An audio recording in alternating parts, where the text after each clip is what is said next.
বাংলাদেশে কাদের রক্ত ফোটে? কাদের ফোটে? আমি বলতে চাই না কাদের ফোটে, কিন্তু আল্লাহর নবী এই কথা বলছে। তারা বলে আমরা আশিকে রাসূল, কিন্তু আশিকে রাসূল দাবি করে একটাও নবীর সুন্নাত পালন করে না। বলে আশিকে রাসূল, আমরা নবীর আনুগত্য করি, অনুসরণ করি, কিন্তু পচা পানি খাওয়ায় কার? আশারি, মাতুরিদি, বড় পীর আব্দুল কাদের জিলানী, চিস্তিয়া, কাদারিয়া, নাকশবন্দিয়া, মুজাদ্দেদিয়া, চরমোনাই, এনাদপুরি, জৈনপুরি, রাজারবাগি, ফুলতলি, দেওয়ানবাগি, আটরশি বলছে আশিকে রাসূল, আর মানছে কাকে? এখানে এগুলোকে কাকে মানে? কথা বলেন। আরে আহলে হাদিসরা কালেমা যার পড়েছে মানেও তাকে। আহলে হাদিসরা বলে লা ইলাহা ইল্লাল্লাহ মুহাম্মাদুর রাসূলুল্লাহ, আমরা নবী মুহাম্মদ সাল্লাল্লাহু আলাইহি সাল্লামের কালেমা পড়েছি। আমরা তোমাদের মতো নবীর কালেমার সঙ্গে দুশমনি করে উম্মতিকে কোন নেতা আজ পর্যন্ত কোন আহলে হাদিস বানায় নাই, ইনশাআল্লাহ কিয়ামত পর্যন্ত বানাবে না। আপনাদেরকে আর একটা কথা বলে যাই, আহলে হাদিসদেরকে যে বর্তমানে বাংলাদেশে গরম চলছে, আমি সেই গরমের মধ্যে যেতে চাই না। বড়রা বিতর্ক করছে, তারা করবে, কারণ এই ইখতিলাফ তখনই হয় যখন ইলম থাকে। অনেকে বলে আহলে হাদিসের মধ্যে মাত্র 4 কোটি আহলে হাদিস, তাহলে এরপরে এত মতভেদ কেন? এক হুজুর আর এক হুজুরের বিরুদ্ধে বলছে, ভাই বলে কি বলে না? অভিযোগ আসছে কি আসছে না? মনে রাখবেন, বিতর্ক তো তাদের মধ্যেই হবে যাদের ইলম আছে, কিন্তু আহলে হাদিসরা বিতর্ক করে, ইলম ইখতিলাফ করে, কিন্তু তাদের বিতর্ক হয় শুধু লাঠি আর সোটা নিয়ে। এই যে টুঙ্গি ইস্তেমাতে 2 তাবলিগ জামাতের গ্রুপ মেরে 2 জন শহীদ হয়ে জান্নাতে চলে গেছে দাবি করছে। আহলে হাদিসকে দেখেছেন ভাই? কোন একটা আহলে হাদিসকে দেখেছেন যে একজন আহলে হাদিস আরেকজন আহলে হাদিসকে মারছে? তাদের যে ইখতিলাফ মতভেদ, মারামারি পর্যন্ত যায় কি যায় না? যায়। সতর্ক, সেকুলারিজম, লিবারিজম, ফেমিনিজম এগুলো জায়েজ না, না যায়। শেখ মাশেক তারা বলবে, আপনাকে একটা খোলা করে কথা বলতে চাই, বাংলাদেশি আহলে হাদিসের মধ্যে একটা ভুল ধারণা একটা পৌঁছে গেছে, সেটা ভোট দেওয়া নিয়ে। কি দেওয়া নিয়ে? কথা বলেন। ভোট দেওয়া। অনেকে বলে ভোটের দিকে তাকানো যাবে না, অনেকে বলে ভোট দেওয়াটা শিরক, বলে কি বলে না? কথা বলেন।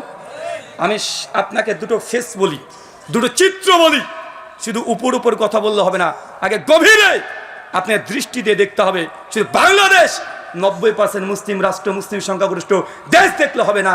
আমরা যেখান থেকে এসেছি সেই দিকে দাঁড়িয়ে আপনাকে ফতোয়া সঠিক করতে হবে। চলেন দুটো সিনারি বলি। একটা দেশকে কল্পনা করেন, যে দেশের শাসক, যিনি রাষ্ট্রের নায়ক, যিনি প্রধানমন্ত্রী, পরিষ্কার সে ইসলাম বিদ্বেষী। কি বললাম? ইসলাম বিদ্বেষী। ক্ষমতায় থাকলে মুসলমানদেরকে আজান দিতে বাধা দেয়, ক্ষমতায় থাকলে মুসলমানকে কুরবানি করতে বাধা দেয়, মুসলমানদেরকে মসজিদে যেতে বাধা দেয়, মুসলমানের মসজিদকে ভেঙে তাদের ধর্মস্থান তৈরি করে নেয়। এমন দেশ পৃথিবীতে আছে না নাই? পরিষ্কার সে ইসলামের বিরুদ্ধে যুদ্ধ করে, ডাইরেক্ট বিরুদ্ধে করে, সুযোগ পেলেই সেই দেশে মুসলিমদেরকে একদম নস্যাৎ করে দিতে চায়। মুসলমানদের যে 1000 বছরের ঐতিহ্য ছিল সবগুলোকে ভেঙে তাদের নিজের ধর্মীয় প্রতিষ্ঠান হিসেবে ঘোষণা করে দিচ্ছে। এমন দেশ যদি থাকে, ওই দেশে আমি জানি ইনি যতদিন প্রধানমন্ত্রী থাকবে 5 বছর করে যদি ক্ষমতায় থাকে, মুসলিমদের উপরে নির্যাতন আরো বেশি হবে। কিন্তু ওই দেশে আরেকজন অপোজিশন আছে, বিরোধী দল আছে, বিরোধী নেতা দাঁড়িয়েছে, ধরেন সেও বিশ্বাসের দিক থেকে কাফের, মুসলমান নয়, কিন্তু আমরা জানি এই দেশে বিরোধী পক্ষ যিনি আছেন, ইনি যদি ক্ষমতায় চলে আসেন, তাহলে ইনি মুসলিমদের পুরো নির্যাতন করবেন না, মুসলিমদের নামাজ পড়তে বাধা দেবে না, হজ করতে বাধা দেবে না, জাকাত দিতে বাধা দেবে না, আজান দিতে বাধা দেবে না, মুসলমান মা বোন পর্দা পরে রাস্তায় চলাচল করবে, বাধা দেবে না। এরপরেও কে মসজিদে গেল, কে মন্দিরে গেল, এটা সে দেখে না, কে গরু খেলো, কে শুয়োর খেলো, এটাও দেখে না। বুঝতে পারলেন আমার কথা? একজন নেতা ক্ষমতা আসলে পরিষ্কার ইসলামের বিরুদ্ধে যুদ্ধ ঘোষণা করে, আর একজন ও মুসলমান না, উনিও কাফের, উনিও মুসলিম, তিনি যদি ক্ষমতায় থাকেন তাহলে মুসলমানকে বাধা দেয় না, মুসলমান স্বেচ্ছায় ধর্ম পালন করতে পারে। এখন এমন দেশে যদি মুসলমান থাকে 40 কোটি বা 40% যদি মুসলমানের ভোট থাকে, আপনি সেই দেশে যদি মনে করেন যে ভোট দেওয়া শিরক, ভোট দেওয়া হারাম, ভোট দেওয়া যাবে না, এই বলে যদি ভোটকে বয়কট করে দেন, 60% অমুসলিম তারা ভোট দিয়ে প্রতিষ্ঠিত সরকার যিনি আছে, যে ক্ষমতা আছে, বারবার তাকে রাজত্ব রেখে দিবে, কিয়ামত পর্যন্ত তাকে সম্ভব না। কিন্তু এই দেশে 40% মুসলমান যদি একজোট হয়ে ভোট দেয়, তাকে শোনা সম্ভব কি সম্ভব নয়? কথা বুঝলেন না মনে হয়? কথা বুঝতে পারছেন? 40% যদি আমরা একজোট হয়ে যিনি বিরোধী দলে আছেন তাকে যদি আমরা ভোট দিই, এই ভোট দেওয়াটা নাজায়েজ না হারাম? বলেন না শিরক? কোনটা হবে? আরে এই দেশে ভোট দেওয়াটা আপনার জন্য আমাদের ভারতের জামিয়া সালাফিয়া বানারস, এমনকি শেখ সালেহ আল উসাইমিন, শেখ বিন বাস, শেখ আব্দুর রাজ্জাক বিন আফিফি, শেখ সালেহ আল মুনাজ্জিদ সবাই বলেছে এমন যদি পরিস্থিতি হয় এই জায়গাতে ভোট দেওয়াটা জায়েজ, বরং অনেক ক্ষেত্রে ভোট দেওয়া আপনার জন্য বাধ্যতামূলক হয়ে যাবে। আপনি যদি ভোট না দেন, এই দেশে যদি কাফের সরকার বারবার থাকে, মুসলিমদের নির্যাতন হবে, এই সহকারী আপনি হয়ে যাচ্ছেন। ভোট দেওয়া আর ডেমোক্রেসি গণতন্ত্র দুটো দুই জিনিস। ডেমোক্রেসি গণতন্ত্র আলাদা, সেকুলারিজম আলাদা, লিবারিজম আলাদা, ফ্যামিনিজম আলাদা, আর ভোট দেওয়া সম্পূর্ণ আলাদা। দুটোকে এক করে দেখলে হবে না, দুটো দুই রকমের রুলস। ভোট দেওয়ার সঙ্গে গণতন্ত্রর সারানা কোনো সম্পর্ক নেই। বুঝতে পারলেন মনে হয়? নতুন মনে হলো? দেখেন, ভোট দেওয়া কখনো ওয়াজিবের দরজায় যায়, ভোট দেওয়া কখনো শিরকের দরজায় যায়, ভোট দেওয়া কখনো জায়েজ হয়, ভোট দেওয়া কখনো হারাম হয়। আপনাকে বললাম গুরুত্বপূর্ণ জায়গা, এই জায়গায় ভোট দিয়ে ওই রাষ্ট্রে মুসলমানকে টিকে থাকতে হয়। যদি না হয় বারবার ক্ষমতায় আসবে। আসবে কি আসবে না? আচ্ছা, কোন দেশে শিরিক হবে এটাও জেনে নেন। ধরেন সৌদি আরব, গোটা বিশ্বে যতগুলো মুসলিম কান্ট্রি আছে তার মধ্যে মোটামুটি তারা কোরআন সুন্নাহকে সিংহভাগ মানার চেষ্টা করে। যদিও বর্তমান ফাঁস থেকে অনেক কাজ হয়, এটা আমরা আহলাসরা অস্বীকার করি না। প্রকাশ্যে মুসলিম রাষ্ট্রের বিরুদ্ধে আমরা ডাইরেক্ট সমালোচনা করি, অমুসলিমদের হাসির পাত্র আমরা সেই দেশকে, তৌহিদের দেশকে আমরা বানাতেও চাই না। এখন সৌদি আরবে মোটামুটি কোরআন মসজিদ হাদিস দিয়ে শরিয়া আইন চলছে না? এখন সৌদি আরব যদি এমন কোনো বিপ্লবকারী বিপ্লব ঘটাতে চাই, এমন কোনো জামাত যদি উঠে আসে, তারা যদি আন্দোলন করে বলে আমরা কোরআনের আইন চাই না, শরীয়তের আইন চাই না, আমরা চাই ব্রিটিশ ল, গণতন্ত্র, আমরা চাই ব্রিটিশ ল দিয়ে সৌদি আরব কান্ট্রিকে আমরা রাজত্ব করব, তাই বলে ওইখানে যদি কোনো দল যদি দাঁড়িয়ে যায়, এই দলকে ভোট দেওয়া কি? এই শিখলেন? তৌহিদে শিখেছেন এটা হারাম? জি না, এটা শিরক। এটা কি? কারণ একদিকে কোরআনের আয়াত, একদিকে কোরআনের শরীয়ত, ইসলামী হুকুম, আর একদিকে ব্রিটিশ ল, একদিকে আল্লাহর রচিত আইন, আর একদিকে মানব রচিত আইন। মানব রচিত আইনে যদি আপনি ভোট দেন, তাহলে সেই সময় কি হবে? কথা বলেন। সেই সময় শিরক। কিন্তু এমন পরিস্থিতি যখন দারুল আমানে আছেন, হুকুমের পরিবর্তন হবে। দারুল হারবে থাকলে হুকুমের পরিবর্তন হবে, দারুল দাওয়াতে থাকলে হুকুমের পরিবর্তন হবে। প্রত্যেক আহলে হাদিসকে, যারা আম জনতা আছে তাদেরকে অনুরোধ, শেখ আল্লামা নাসরুদ্দিন আলবানী রাহিমাহুল্লাহর ফিতনাতুত তাকফির এই বইটা প্রথম থেকে শেষ পর্যন্ত আপনার 10 বার পড়তে হবে রাষ্ট্র নিয়ে কথা বলতে হলে। টকটকে জলজলে হাদিস যেমন তাদের সামনে পেশ করা হয়, অমনি বলবো নাকি? ওই কথাটা বললাম না, মুখখান পেঁচার মতো করে ফেলে। আছে না নাই? কথা বলেন। সামনে তারাবি আসছে, সহিহ বুখারী 2013 নম্বর হাদিস, দারুল উলুম দেওবন্দের নুসখা, প্রথম খণ্ড 269 পৃষ্ঠা, একদম পরিষ্কারভাবে তারা লিখে রেখেছে কিতাবুস সালাতুত তারাবি, তারাবির অধ্যায়ের হাদিস। আম্মা জান আয়েশা রাদিয়াল্লাহু তাআলা আনহার হাদিস নিয়ে এসেছে আব্দুর রহমান বিন সালমা থেকে, মা কানা ইয়াজিদু ফি রমাজান ওয়ালা ফি গায়রিহি আলা 11 রাকা। আল্লাহর নবী রমজান মাস, রমজান বাদ দিয়ে 11 রাকাতে বেশি তারাবি পড়তেন না। যখন ইমাম বুখারীকে দেখছে কিতাবুস সালাতুত তারাবি অধ্যায় নিয়ে এই হাদিস নিয়ে এসেছে, সঙ্গে সঙ্গে হাদিসের দুশমন যারা আছে তাদের নুসখাকে ওই কিতাবুস সালাতুত তারাবি অধ্যায়ের নাম বাদ দিয়ে সালাতুল লাইল করে ছেড়ে দিয়েছে। আপনি এখনই উঠে দেখেন, এখনই দেখেন ইমাম বুখারী অধ্যায় রচনা করেছেন কিতাবুস সালাতুত তারাবি, এই যে সালাতে তারাবি, তারাবি সালাতের অধ্যায়, অথচ হাদিস নিয়ে এসেছে আম্মা জানের 11 রাকাতের হাদিস। এখন এই হাদিসকে তারা তারাবি অস্বীকার করার কারণে অনেক রকমের অভিযোগ আছে, কয়েকটা অভিযোগ প্রথমে এখানে খণ্ডন করে দিই, কারণ আগামী 1 সপ্তাহ পরে তারাবি আসছে, মারামারি শুরু হয়ে যেতে পারে, তাই জেনে রাখা ভালো। মানে এটা হচ্ছে তাবিজ। 1 সপ্তাহ আগে তাবিজ বেঁধে বাড়ি চলে যান। যখন আপনাকে বলবে যেটা তারাবির হাদিস না, আপনাকে বলবে তাহাজ্জুদের হাদিস, প্রথম জবাব দিয়ে বলবেন ভাই আমরা হালাসের প্রত্যেক বাচ্চাই স্বীকার করি যেটা তাহাজ্জুদের হাদিস। কখন আমরা অস্বীকার করলাম যেটা তাহাজ্জুদের হাদিস না? আরে বেটা, তাহাজ্জুদের তো হাদিস এবং তারাবিরও হাদিস আমরা অস্বীকার করি না। অস্বীকার তো তুমি করেছো, তুমি বলছো এটা তারাবির হাদিস না, এটা তাহাজ্জুদের হাদিস। অভিযোগ 2, তারা বলে যে আল্লাহর নবী এই নামাজ 12 মাস পড়তেন, কিন্তু আহলে হাদিসরা মাত্র 1 মাস পরে, 11 মাস পরে না, বলে কি বলে না? আবার অভিযোগ করে বলে যে আহলে হাদিসরা তাহাজ্জুদ নামাজকে তারাবি বানিয়ে দিয়েছে, মানে যেই তারাবি সেই তাহাজ্জুদ। এটা আমাদের দাবি কি দাবি না? এটা আমাদের দাবি কি দাবি না? তারা বলে এটা আবার কেমন দাবি, যেই নামাজটা 12 মাস ছিল তাহাজ্জুদ, রামাজানে হয়ে গেল তারাবি। আমার সাদা মনে সাদা প্রশ্নের সাদা জবাব। ভাই বলেন তো, আজকে জুমার দিন কত রাকাত নামাজ পড়েছেন? জুমা আজকে জোহর পড়েছেন? সপ্তাহে আপনি 7 দিন জোহর পড়লেন, জুমা আবার জোহরের দিন জুমা হলো কেন? শুক্রবারে জোহর কই গেল? যেই নামাজ সপ্তাহে 6 দিন আপনি পড়লেন জোহর, কে জুমার দিন জোহর কিভাবে জুমা হয়ে গেল? ভাই কিভাবে হয়ে গেল? তার মানে বোঝা যাচ্ছে ওয়াক্তের কারণে, দিনের কারণে, সময়ের কারণে নামাজের নাম পরিবর্তন হতে পারে। জোহর ছিল 4 রাকাত, জুমা হয়েছে 2 রাকাত, তার মানে ইবাদতের কাইফিয়াত পরিবর্তন হতে পারে। জোহরের ফজিলত আলাদা, জুমার ফজিলত আলাদা, তার মানে বোঝা গেল একই নামাজ 2 রকমের নাম হতে পারে, তার কাইফিয়ত, ফজিলত এবং তার মর্যাদা সবকিছু পরিবর্তন হতে পারে। তার জ্বলন্ত উদাহরণ, সপ্তাহে 6 দিন যে নামাজটা পড়ি জোহর, জুমার দিন হয়ে যায় জুমা। তার মানে একই নামাজের 2 রকম নাম হতে পারে কি পারে না? পারে। যখন দেখবে যে বুখারীর হাদিসের সঙ্গে তারা পারছে না, শুধু দেখবেন উল্টোপাল্টা করবে। যেমন ওই যে যখন বলি কাদের সঙ্গে কাঁধ, পায়ের সঙ্গে পা লাগিয়ে দেয়, তবে বুখারীর হাদিস, সুনান আবু দাউদের 666 নম্বর হাদিস, 667 নম্বর হাদিস, নবী বলছেন কাতারে ফাঁকা বন্ধ রাখো, মাঝখান দিয়ে যদি ফাঁকা থাকে শয়তান প্রবেশ করবে। আর কিছু বুখারীর দাস দিয়ে হাদিয়া নেওয়া অনেকগুলো বড় বড় আল্লামা আছে, তারা বলে, আহলে হাদিসরা বলে কাতারের মধ্যে ফাঁকা থাকলে নাকি শয়তান ঢোকে। তো কাঁধ তো মিলেছে, ঠিক আছে, মাঝখানে ফাঁকা দেখে শয়তান ঢুকবে না?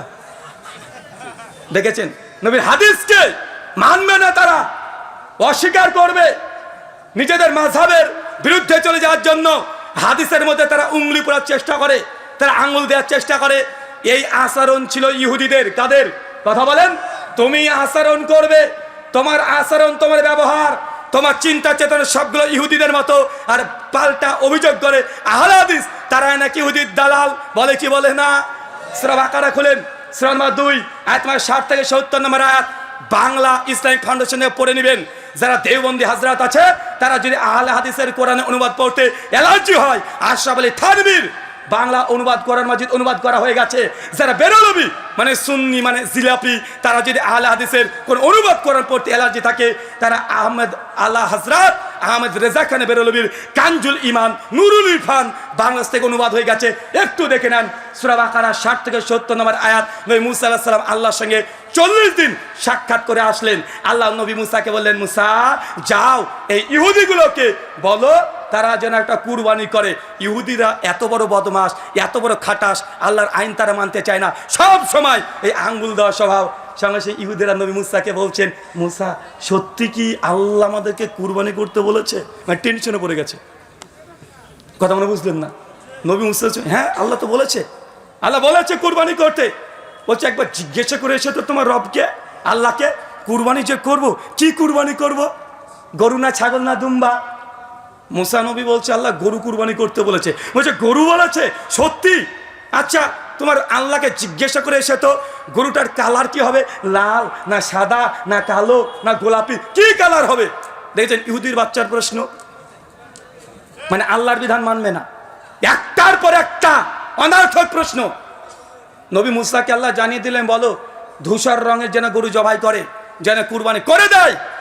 যখন বলছে ধূসর কালারে করতে হবে, ইহুদি খাটাসের বাচ্চা আবার বলছে, এ মুসা আবার তোমার আল্লাহ কাছে যাও, গিয়ে এবার প্রশ্ন করো তো যে এই গরুটা দেব ওটা মোটা তাজা না শুকনা দিলেও চলবে? বিধানের মধ্যে, ওহির মধ্যে মাতব্বরি করে, পণ্ডিতি করে আয়াতের মূল উদ্দেশ্যকে হারিয়ে দেওয়া, এটা কাদের স্বভাব? কাদের স্বভাব? এটা ইহুদিদের স্বভাব। সুনান ইবনে মাজাহ 954 নম্বর হাদিস, আল্লাহ নবী বলেন ইহুদিরা 2টা শব্দ শুনলে সবচেয়ে বেশি রেগে যায়, একটা হচ্ছে আমিন আর একটা কি? একে অপরকে সালাম দেওয়া। তার মানে আমিন শুনলে ইহুদিরা তাদের রক্ত টক বক করে ফুটে যায়। কিন্তু বর্তমান আপনি এখনো বুঝেননি, এখন উপরে উপরে চলছেন, শুধু বাংলাদেশের প্রেক্ষাপটকে ভাবছেন। শুধু বাংলাদেশ নয়, ইসলাম হচ্ছে কম, বাংলাদেশের মুসলমান আমার ভাই, কাশ্মীর থেকে যিনি এসেছেন ওনাও ভাই, সৌদি আরবে যিনি আছেন তিনি আমার ভাই। একজনকে যদি আঘাত করা হয় পুরো বিশ্বের মুসলিম তারা আঘাত পাবে। এটা হচ্ছে মুসলমানদের ইমানি জাজবা। কিন্তু আমরা অনেক ক্ষেত্রে এটা ভুলে যাই। আল্লাহ সুবহানাহু ওয়া তাআলা এই ভুল ধারণা আপনাদের হৃদয় থেকে একদম 7 আসমান ভেদ করে চলে যায়, তুমি সেই ব্যবস্থা করে দাও। বলে আমিন। কথা আমার বুঝতে পারলেন? কোন অভিযোগ আছে? যদি অভিযোগ করতে হয় যে রুল ভাই আপনি ভোট দেওয়া জায়েজ বললেন, আপনার কাছে কোনো যুক্তি আছে, আমি আলোচনা করে থাকবো, আপনি চাইলে সরাসরি আমার কাছে এসে এই অভিযোগ করতে পারেন। আবারও বলছি, গণতন্ত্র, সেকুলারিজম, লিবারিজম, ফ্যামিনিজম, ডেমোক্রেসি যা আছে এটা আলাদা, আর ভোট দেওয়া সম্পূর্ণ আলাদা। দুটোকে এক জায়গাতে মাপবেন না। কথা বুঝতে পারলেন না মনে হয়? মক্কার আয়াতের ওয়েট আর মদিনার আয়াতের ওয়েট এক নয়।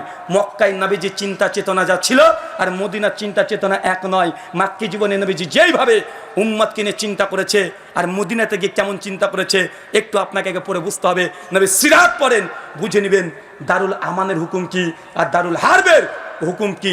যতক্ষণ দুটো পার্থক্য করতে না পারছেন, রাষ্ট্র নিয়ে কথা বললেই বিপদ আসবে। আর আপনারা ফেসবুকে এসে কমেন্ট করতে যাবেন না, এই শেখের বিরুদ্ধে একবার লিখে দিবেন, ওই শেখের বিরুদ্ধে একবার লিখে দিবেন না। তারা আলোচনা করছে, তাদের ইলমি ইখতিলাফ হচ্ছে, করতে দেন। মাঝখান থেকে আপনারা বিরোধিতা করতে যান না। একজনের ভক্ত হয়ে আরেকজনকে মাটির সঙ্গে পিষিয়ে দিবেন, আরেকজনের ভক্ত আরেকজনকে পিষিয়ে দিবেন, এমনটা যেন আহলে হাদিস সাধারণ কর্মী জনতা যারা আছে এমন যেন না হয়। কারণ এগুলো নিয়ে বাতিল যারা আছে তারা হাসাহাসি করছে। কথা বুঝতে পারলেন না? তারা করছে, তাদের করতে দেন। তারা বড়রা যা ইচ্ছা তাই করবে, দল যত হয় হোক, কিন্তু আহলে হাদিস সবাই ভাই ভাই। যদি 10 খান সংগঠন হয়ে যায়, 20 খান সংগঠন হয়ে যায়, 20 খান সংগঠন যদি কোরআনের কথা বলে, আহলের আকীদা মানহাজে ঠিক থাকে, সবগুলো আমাদের ভাই। 20 খান সংগঠন হোক, এটা আহলে হাদিসদের কাজ আরো দ্রুত গতিতে হবে। যদি একটা থাকে একজন কাজ করবে। আরে মার্কেটে যদি 20 খানা দোকান থাকে, ওর মধ্যে যদি আপনি পুঁটি মাছ নিয়ে চলে যান, 10 দিনকার বাসি পুঁটি মাছ যদি মার্কেটে চলে যান, মাছের বাজারে চলে যান, ভাই বিক্রি আপনার হবে কি হবে না?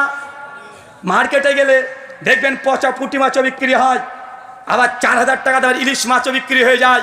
কিন্তু আপনি যদি মনে করেন যে 4000 টাকা কেজি ইলিশ মাছ বাঘার রাস্তা ধারে বিক্রি করবো, সারাদিন চলে যাবে, কাস্টমার পাবেন না।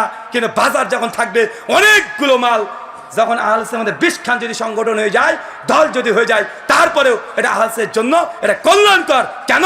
আমাদের দাওয়াত সবার এক, নেতা আলাদা আলাদা হোক, কোনো সমস্যা নেই। কথা বুঝতে পারলেন না মনে হয়? আপনারা এটা করবেন না।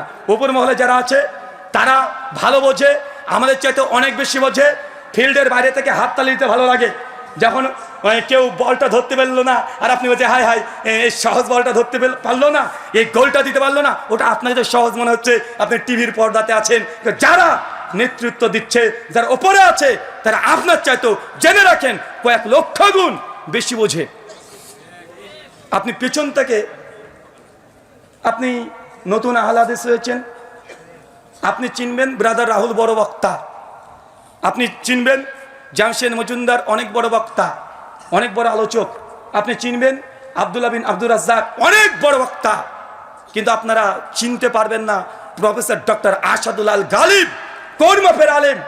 আপনি চিনতে পারবেন না আব্দুল আল কাফি কুরাইশি রহমুল্লাহ কত বড় আলেম ছিলেন, আব্দুল বারি সাহেব কত বড় আলেম ছিলেন, শহীদুল্লাহ খান মাদানী, মুজাফফর বিন মহাসেন, এরা কত বড় মাপের আলেম। এটা আপনি বুঝতে পারবেন না, কারণ আমরা হচ্ছে ইয়াং জেনারেশন, আমাদের জেনারেশনে গ্যাপ পড়ে গেছে। এদের সম্পর্কে জানতে হলে আপনাকে জানতে হবে আপনার বাপের বয়সী ব্যক্তির কাছ থেকে জানতে হবে মুস্তাউদ্দিন স্যার সম্পর্কে। যারা বড়রা আছে তারাই দেখেছে তাদের আন্দোলন, তাদের লড়াই, তারা কিভাবে আহলে হাদিসকে প্রতিষ্ঠা করার জন্য রাত দিন তার রাস্তা ঘাটে একদম হয়রানি করা হয়েছে, তারা জানে। আপনি চিনছেন মনে ব্রাদার রাহুল হোসেন গোটা একদম আহলের নেতা হয়ে গেছে।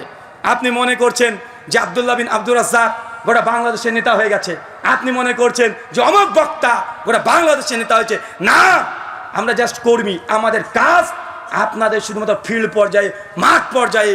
আজ যারা বড় বড় আমাদের আলেমরা আছে, শাইখ মশাইখ আছে, তাদের কাজ গোটা আহলে হাদিসকে বাংলাদেশে একদম মজবুত করা যায় কিভাবে, তারা চিন্তা, সেগুলো আমাদের কাজ।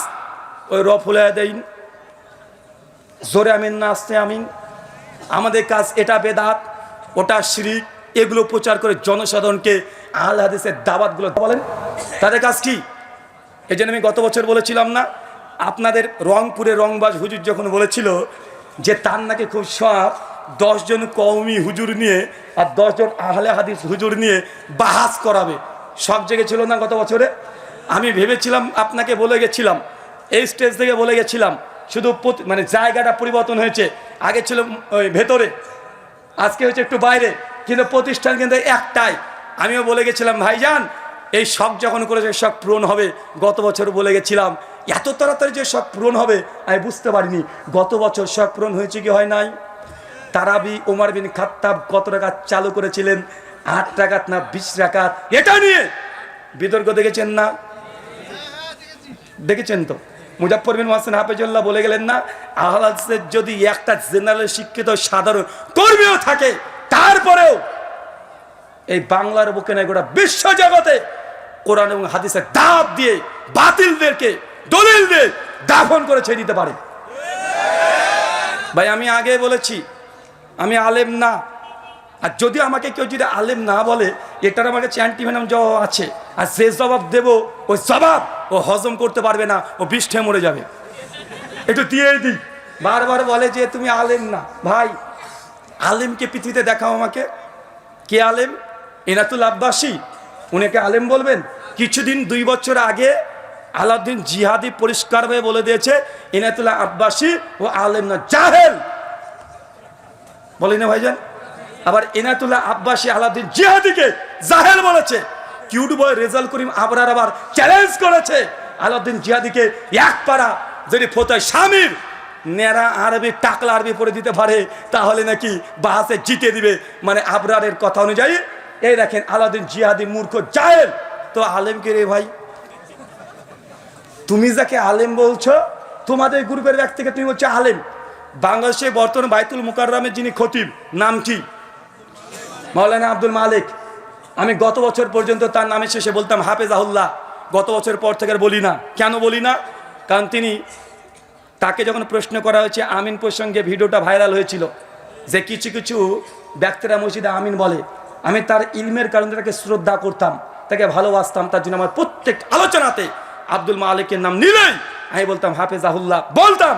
গত বছর থেকে বলি না, এই জন্য উনি নবী সুন্নাতকে নিয়ে এমন কটূক্তি করেছে, বোঝে সৌদি আরব থেকে কাজ করতে গিয়ে ছেলেরা সব আমিন নিয়ে আসে, আমিন করে চিৎকার মারে। নবীর সুন্নাতের সঙ্গে এটা দুশ্মনী করা হয়েছে না? তো যে নবীর সঙ্গে দুশ্মনী করবে, নবীর সুন্নাতের সঙ্গে দুশ্মনী করবে, তার সঙ্গে আমাদের কোনো সম্পর্ক, ভালোবাসার সম্পর্ক থাকতে পারে না। কেন? আপনাকে ভালোবেসেছিলাম আপনার ইলমের কারণে, কিন্তু আপনি সেই ইলমের সঙ্গে, নবীর হাদিসের সঙ্গে, সুন্নাতের সঙ্গে কটূক্তি করেছেন, যেই জন্য সম্মান করেছি ওই জন্যই এখন আর হাফেজাল্লাহ শব্দটা বলি না। আচ্ছা, আলেম আলেম করছে, দুটো বইয়ের নাম বলে যাই, অনেক মানে ছাত্র বন্ধুরা আছেন। একটা বইয়ের নাম হোসাইনুল হারমাইন। কি নাম বললাম? এটা মাওলানা আহমদ রেজা খান বেরলভী, সুন্নিদের প্রতিষ্ঠাতা। সুন্নি বলে হয়তো বুঝবেন না, আমরা ভারতে বলি বেরলভী। বাংলাদেশে পরিচিত বিখ্যাত নাম জিলেপি হুজুর। কি হুজুর? রেজবি জিলেপি, তাই না? ও লাহাবি বললেও চলে। আর একটা বই আছে আল মুহান্নাদ আলাল মুফান্নাদ। কি নাম বললাম? আল মুহান্নাদ আলাল মুফান্নাদ। সেই সময়তে আলা হযরত সুন্নিদের ইমাম আহমদ রেজা খান বেরলভী 1905-এ একটা বই লেখে, বইটা লিখেছে একসঙ্গে দেওবন্দি প্রায় 15 জন আলেমকে কাফের ভোতা দিয়েছে। কে কে লিস্টে আছে জানেন? কাসেম নানুতুবি, হোসেন আহমদ মাদানি, রশিদ আহমেদ গাঙ্গোয়ী, আশরাফ আলী থানভী। তো দেওবন্দিরা যাদেরকে মনে করে আল্লাহর ওলি, হাকিমুল উম্মাত, এর মতো আলেমা দুনিয়াতে নেই, তার যমজ ভাই বেরলভী হানাফি, তারা বলে এরা হচ্ছে কাফের। তো তুমি যাকে আল্লামা মনে করো, বেরলভীরা আল্লামা স্বীকারই করে না, কাফের বলে। আবার বেরলভীরা যাকে আল্লাহর ওলি মনে করে, আহমদ জাখানা বেরলভীকে, আহমেদ ইয়ার খান নাইমিকে, দেওবন্দিরা আবার তাদের আল মুহান্নাদ আল মুফান্নাদে বলেছে বেরলভীরা হচ্ছে শয়তানের জামাত, মানে শয়তানের দল। মানে বুঝতে পারলেন না? তো আমাকে তুমি আলেম না পরীক্ষা করছো। তোমাদের জমজ ভাই দুই গ্রুপ, তোমরা দুজনকে তো আলম স্বীকার করো না। এলাতুল্লাহ আব্বাসী বলে লুৎফর রহমান ফারাজি জাহেল মূর্খ, কিছু জানে না। আবার লুৎফর রহমান ফারাজি এনায়েতুল্লাহ আব্বাসী বলে এ জাহেল, এ কিছু জানে না, এ হচ্ছে গাবগাছি। ভাই বলে কি বলেন না, কথা বলেন তো। ভাই আমি যদি মদিনা ইউনিভার্সিটি থেকে সনদ নিয়েও আসি, আমি যদি দেওবন্দ থেকে সনদ নিয়েও আসি, তারপরে তোমাকে আলেম স্বীকার করবে বলো, তাহলে আমি কাল থেকে বক্তব্য ছেড়ে দিয়ে দেওবন্দে গিয়ে ভর্তি হয়ে যাব। কিন্তু আমার মানহাজ আকীদা থাকবে আহলে হাদিস, আমাকে স্বীকার করে নেবে তারা? কথা বলেন। আমি দেওবন্দ থেকে 10 বছর পড়বো দরকার হয়, যদি তোমার সার্টিফিকেটের প্রয়োজন হয়, যদি আমাকে একাডেমিক্যালি পড়া যদি তোমার জন্য যোগ্য মনে হয়, তাহলে আমাদের এই যে মুকাররম বিন মোহসেন হাফেজাহুল্লাহ আল মাদানী তিনি আছেন, তার কথা হলো মেনে নাও। তিনি তো বলছেন শহরে বেদাত করছে কেন, তাহলে উনি তো আলেম না, কথা বলেন। শেখ মতিউর রহমান মাদানী হাফেজাহুল্লাহ তৌহিদ শিরকের বিরুদ্ধে এত কথা বলেছেন, অনেক কথা বলেছেন। তিনি তো হানাফি মাদ্রাসায় পড়েছেন, তিনি তো আবার মদিনাতে দীর্ঘদিন ধরে পড়ছেন, দাস দিচ্ছেন। আমি আলেম না, তিনি তো আলেম, তার কথাগুলো মেনে নাও। মানবা না কেন? কারণ তোমার বাপের বিরুদ্ধে যায়, তাই তোমার বাবার বিরুদ্ধে চলে যায়। মানে তোমার থিরকার ও যদি চাহেল হয়, ও পরে কাল ও অনেক বড় আল্লামা, আর বিরোধী দল ওদের দলে যদি আল্লামা থাকে, তোমার বিরুদ্ধে গেলে তুই তাকে জাহেল বলতে দাও, তা আমার ডিগ্রি আর থাক আর না থাক যাই আসে না। কথা বোঝেননি মনে হয়? আমার ডিগ্রি থাকলেও তুমি মানবে না। আমি যে 10 বার দাওরা পাস করি, তারপর তুমি আমার কথা মানবে না। তাই তোমার কাছে ডিগ্রি দেখছে 5 পয়সা লাভ নাই। যদি প্রয়োজন হয় মাঠে আসো। তোমাকে দেখানো হয়েছে গত বছর, অনেকে বলছে যে ব্রাদার রাহুলের সঙ্গে ডিবেট করব না। কেন করব না? তো ওই যে জেনারেল শিক্ষিত সাধারণ মানুষ, তো আমি তো বলেছি যে পৃথিবীতে আলেম কেউ নাই, সবাই সবাইকে জাহিলি মনে করে, সবাই সবাইকে জাহিল মনে করে। তো তুমি যদি আমার সঙ্গে ডিবেট করতে না চাও, আমি আর একটা মেসেজ দিয়ে যাই আপনাকে, তোমরা যেসব আলেমের সঙ্গে আলোচনা করেছো, সেই আলেমেরদের সঙ্গে ডিবেট দেখবা, ওই 10,000, 20,000, 15,000-এর বেশি ভিউ হয় না। হয় না কি? কথা বলেন। গত বছর তারাবির ডিবেট হয়েছে, আমিও অবাক। শুধুমাত্র আমার ফেসবুক লাইভে ছিল প্রায় 65,000 মানুষ ওয়াচিং ছিল আমার ফেসবুক থেকে, ইউটিউব থেকে 20,000 প্লাস। আর ওই প্রতিপক্ষ যিনি ছিলেন উস্তাজ আলী হোসেন ওসামা, তার পেজ থেকে 35,000 লাইভে মানুষ দেখতে, প্রায় একসঙ্গে এট এ টাইম 1,15,000 ডাইরেক্ট বাংলার মানুষ দেখছে। তার মানে মানুষ আমাকে পছন্দ করে, তার মানে মানুষ আমার সঙ্গে তোমাদের ডিবেট দেখতে চায়। আলেমের সঙ্গে আলেমের ডিবেট এর আগে হয়েছে বাংলাদেশে, অনেকবার হয়েছে, হয়েছে না? হয়েছে। অতজন মানুষের আকাঙ্ক্ষিত ছিল না, মানুষ অত দেখারও আগ্রহ ছিল না। কিন্তু ব্রাদার রাহুলের সঙ্গে যখন ডিবেট হয়েছে, কমপক্ষে একসঙ্গে 1,10,000 বাংলাদেশে যতগুলো সোশ্যাল মিডিয়া প্ল্যাটফর্ম আছে সবচেয়ে রেকর্ড, একসঙ্গে 1,10,000 মানুষ ওয়াচিং। এটা জিন্দেগিতে হয়নি, হয়েছে। কথা বলে দেখান। তার মানে চাচ্ছে, বাংলার জনতা চাচ্ছে ব্রাদার রাহুলের সঙ্গে ওই দেওবন্দি বা বেরলবি তাদের আরো ডিবেট হোক। চান কি চান না? জি। সামনে রামাজান, অনেকের কামড়া কামড়ি শুরু হয়ে গেছে। তারাবি 8 নাগাদ না 20 নাগাদ, ওটা তো কেস ইজ ক্লোজড, ওটা তো কমপ্লিট হয়ে গেছে, ওটা নিয়ে আর হবে না। বাংলার মানুষ বুঝে নিয়েছে। মানুষ আগে মনে করতো যে নবী আমার 8 টাকার তারাবি পড়েছে আর ওমর বিন খাত্তাব 20 টাকার তারাবি চালু করেছে, অনেক আহলে হাদিস এটাই মনে করতো না। যখন এই বিষয়ে যখন প্রথম হেডিং হয়েছিল, আমাকে অনেক মাদানী আলেম ফোন করেছে যে রুহুল ভাই আপনি এটা কিসে আপনি ডিবেট করতে যাচ্ছেন? যে ওমর বিন খাত্তাব কত তারাবির আদেশ দিয়েছেন আর ওমর তো 20 টাকাতে চালু করেছেন। না, তাদেরও এরকম ধারণা ছিল, অনেকে আমার প্রতি অভিযোগ করেছে। আমি বলেছি পিকচার আবি বাকি হে, कुर्सी का पेटी बांध लीजिए, मौसम बिगाड़ने वाला है। মানে তাড়াতাড়ি সিট বেল্টটা বেঁধে নেন, আবহাওয়া খারাপ হতে চলেছে। সবার ধারণা এটাই ছিল যে ওমর বিন খাত্তাব 20 টাকা চালু করেছে, নবী 8 টাকা পড়েছে। আমি দেখেছি ওমর বিন খাত্তাব 20 টাকা তারাবির কথা বলেনি, তিনি আদেশও করেনি। তার যুগে কে কে পড়েছে নাম নেই হাদিসে, কিন্তু ওমর বিন খাত্তাব যে মুয়াত্তা মালিকের হাদিসে 8 টাকা তারাবির আদেশ করেছে। গোল্ডেন চেন, এই গোল্ডেন চেনের মর্ম তো তারা বুঝবে না। বাদরের গলায় যদি সোনা বা মুক্তার যদি চেন লাগিয়ে দেন, ও তো ছিঁড়ে ফেলবে না। আর তার ছেঁড়া চেন নিয়েও খুশি হবে, কেননা 20 টাকা ওমর বিন খাত্তাব যে চালু করেছে, যে হাদিস মুসনাদ থেকে দিয়েছে, আমরা প্রমাণ করে দেখিয়ে দিয়েছি ওই হাদিস মুনকাতে মানে সনদ বিচ্ছিন্ন মানে ছেঁড়াছেন। কোথায় আমার সোনার চেন, কোথায় তোমার ছেঁড়াছেন? ছেঁড়াছেন নিয়ে খুশি, তুমি খুশি থাকো।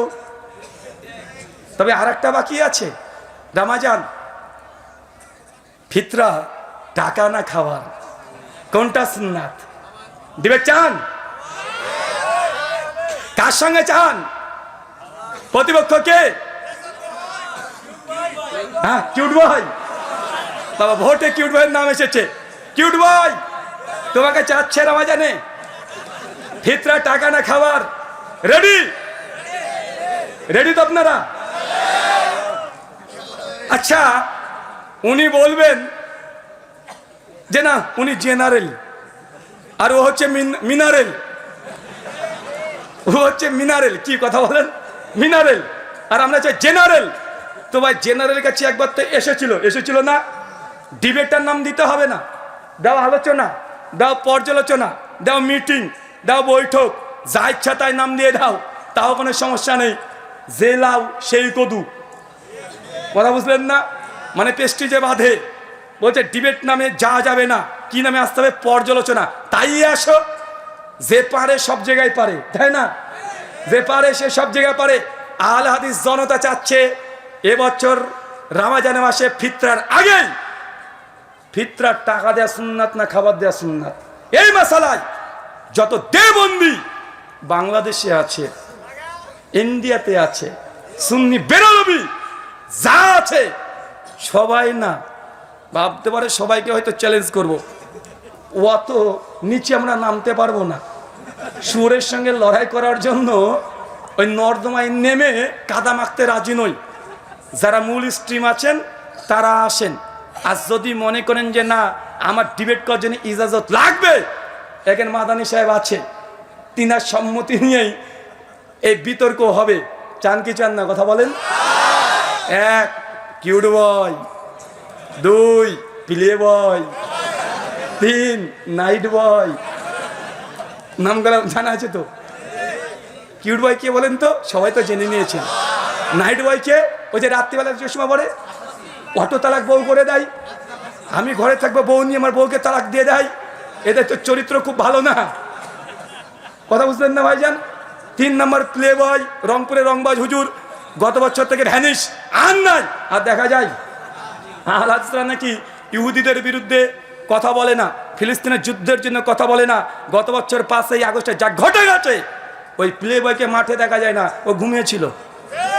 ফেসবুকে দেখেছেন, আন্দোলন করতে দেখেছেন, রাস্তাতে নামতে দেখেছেন, কোন জায়গায় গিয়েছে না? বেটা ফিলিস্তিনে যুদ্ধ করতে যাবে তোমার নিজের মাতৃভূমিতে। ছেলেরা রক্ত দিয়েছে রংপুরে অনেকেই, তারপরে তার পাতো দূরের কথা পাঞ্জাবে দেখা যায়নি, দেখা গিয়েছে। তোমরা কত বড় মুজাহিদ বাংলার মানুষ দেখে নিয়েছে, ভয়ে ঘাপটি মেরে ফেসবুকে একটা কমেন্ট করার সাহস পায় না। বরং কিছু কিছু মানুষ রটিয়ে দিয়েছিল সেই সময় ওই প্লে বয় ও নাকি গুম করে নিয়ে চলে গেছে। 2 দিন পর ফেসবুকে এসে বলছে একটা গুজব কেউ ছড়াবেন না। সেই সময় দেখবেন 5ই আগস্টে পোস্ট করেছিল, গুজব কেউ ছড়াবেন না।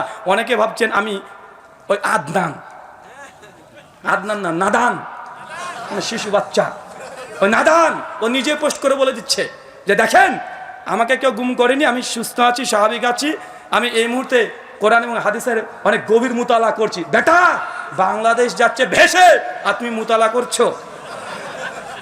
তোমার এই মুজাহিদ দেবেন, তার পোস্ট আছে, যদি আমার বক্তব্য শুনে পোস্ট ডিলিট না করে দেয় এখন স্ক্রিনশট মেরে রেখে দেয়, কারণ বিশ্বাস নেই তাদেরকে, ডিলিট করে দিতে পারে। সম্মানিত সুধী, তার মানে আমরা বুঝলাম বাংলার মানুষ চাই যে তারা আমাদের সঙ্গে আসুক।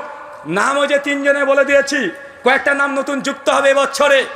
তার মধ্যে একটা আরিফ বিন হাবিব, খুব ফটর করেছিল। বেটা বলেছে 1264 হিজরির আগে নাকি কেউ 8 টাকা তারাবি এই আন্দোলন নাকি ছিল না। আমি তোমাকে চ্যালেঞ্জ করে বলেছি, মায়ের যদি দুধ খেয়ে থাকো 1284 হিজরির আগে তারাবি তাহাজ্জুদ আলাদা নামাজ একটা দলিল তোমার বাপের ঘর থেকে হলে দিয়ে যাবে। এটা 1264 হিজরির আগে 84 হিজরির আগে কেউ দাবি করেনি, কেউ না। যদি বুকে দাম থাকে তারাবি না তাহাজ্জুদ একই নামাজ না ভিন্ন নামাজ, এই বাহাসে আরিফ বিন হাবিব ওয়েলকাম, চলে আসো, রাজি আছি। তুমি আবার বলো না জানো যে জেনারেল, কারণ তুমি একাধিক আলোচনাতে বলেছো যে তুমি যে মসজিদে খুতবা দাও, যে মসজিদে আলোচনা করো, মাঝে মাঝে আহলে হাদিস ছেলেরা ছোকরারা নাকি গিয়ে বলতেন বা বলেন যে আপনারা কেন বুকের উপরে হাত নাভির নিচে হাত বাঁধেন, বুকের উপরে হাত বাঁধা হাদিস নাকি সহি, তুমি নাকি বলে অ্যাস খুলে সব খুলে খুলে হাদিস থেকে বুঝিয়ে দাও। বেটা আমি আহলে হাদিস আসো একবার বুঝাতে আসো। তারাবি তাহাজ্জুদ এক নামাজ না ভিন্ন নামাজ, রমজান মাস, কেননা আগে থেকে তারা সোরগুলো পাকিয়ে দিয়েছে। আর আমি আগে বলেছি ভালো হতে চাই, কিন্তু এই হুজুররা আমাকে ভালো হতে দেয় না।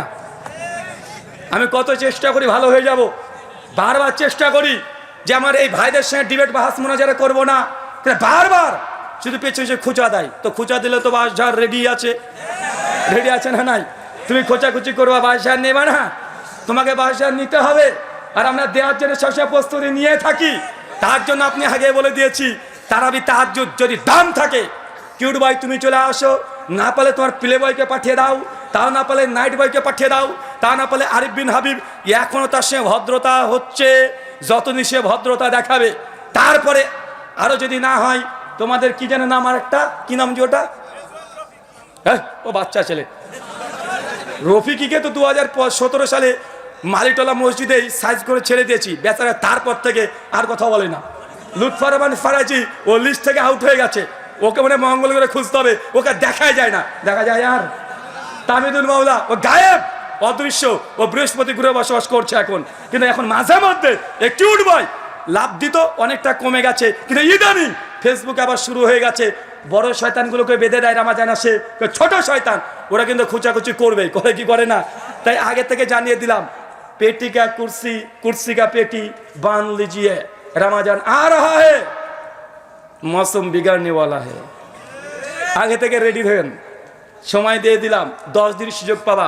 একদম স্কুলের ব্যাগ নিয়ে মৌলানা আব্দুল মালিকের কাছ থেকে তারাবি তাহাজ্জুদ এক নামাজ না ভিন্ন নামাজ, 10 দিন ক্লাস করতে শুরু করে দাও। 10 দিন পর দেখাবে ইনশাআল্লাহ।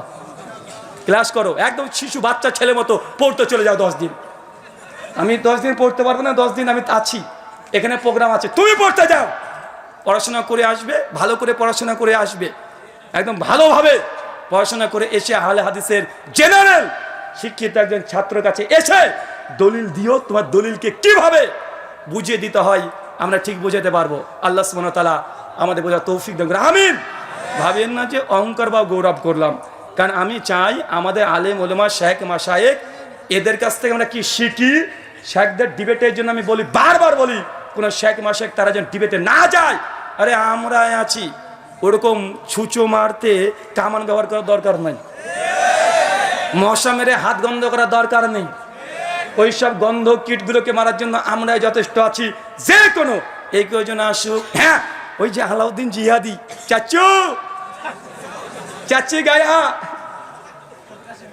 হ্যাঁ শফিক হাশেমি না, হ্যাঁ শফিক হাশেমি, উনি তো বলে রফুলেদের নাকি এক্সপায়ার হয়ে গেছে, মানে আগে ছিল এখন আর চলে না।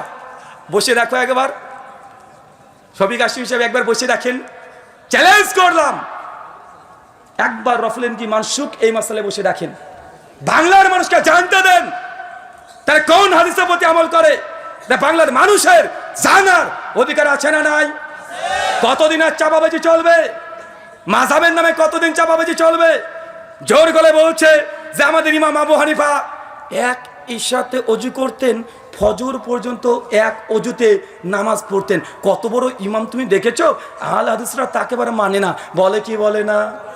আমি শুধু এই কথা বলেছি, আমার সাদা মনে সাদা প্রশ্ন, সাদা মনে কোনো কালো দাগ নাই। প্রশ্ন আমার, বলেন তো এশা থেকে ফজর যদি এক ওযুতে নামাজ পড়ে, এই একদিন দুই দিন নয়, টানা 40 বছর, 40 বছরে কি একটু হাগু চাপায়নি রাত্রিবেলাতে? বড় আলেম শায়েখ আমাদের তাজ ইমাম আবু হানিফা রাহিমাহুল্লাহ, তার সামনে এরকম কথা বলতে চায় না। আচ্ছা হলো না, ধরেন বুজুর্গ মানুষ, একটু ফুসফাস 19, 20, 20, 21, 22 তো হওয়ার কথা, তাও হয়নি, মেনে নিলাম না হতে পারে, আল্লাহর অলি মানুষ। আচ্ছা এই 40 বছর কি স্ত্রীর কাছে যাওয়া লাগেনি? স্ত্রী কি হক নাই? স্ত্রী কি এত বড়, উনি এবার কত বড় আল্লাহর অলি ছিল কে জানে? 40 বছর স্ত্রীর কাছে যাওয়া লাগেনি। একজন টুক করে বলছে, ভাই শুধু কি রাত্রেবেলা স্ত্রী হক আদায় করবে, দিনে কি করা যায় না নাকি?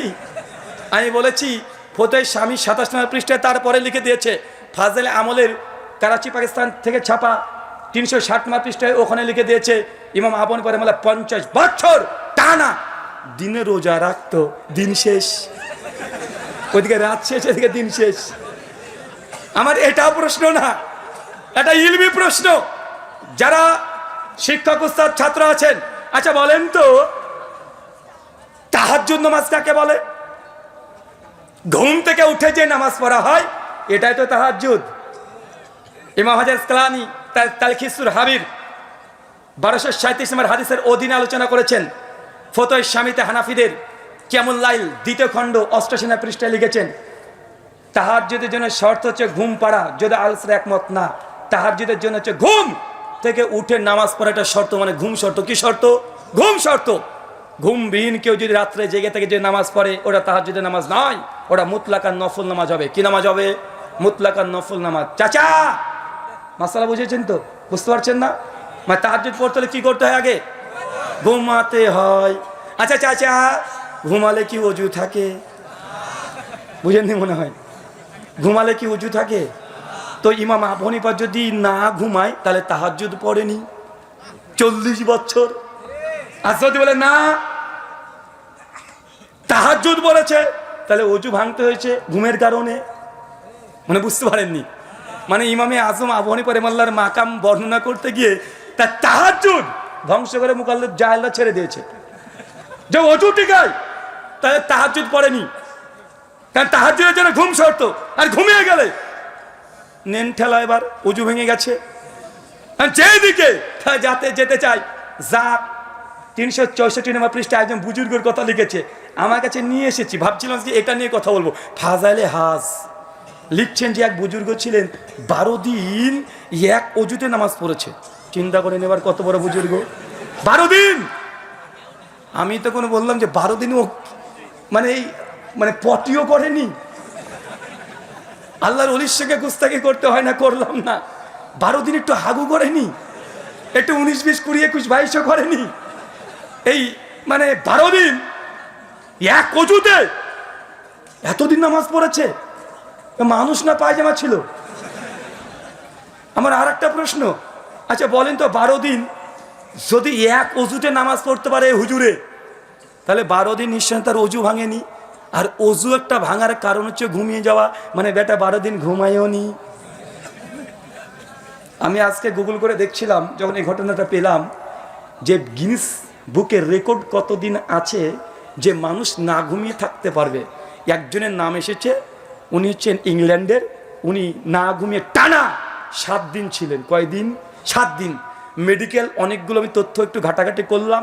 চ্যাট জিপিটি হাফেজাউল্লাহকে প্রশ্ন করলাম, কিছু ওয়েবসাইট থেকে ঘাটাঘাটি করলাম, দামাত বারকাতুম আলিয়া ফেসবুক তো আছেই, সব ঘাটাঘাটি করে দেখলাম বিজ্ঞান ডাক্তার সায়েন্স আমাদেরকে বলছে টানা একজন ব্যক্তি 7 দিনে বেশি না ঘুমিয়ে থাকতে পারবে না।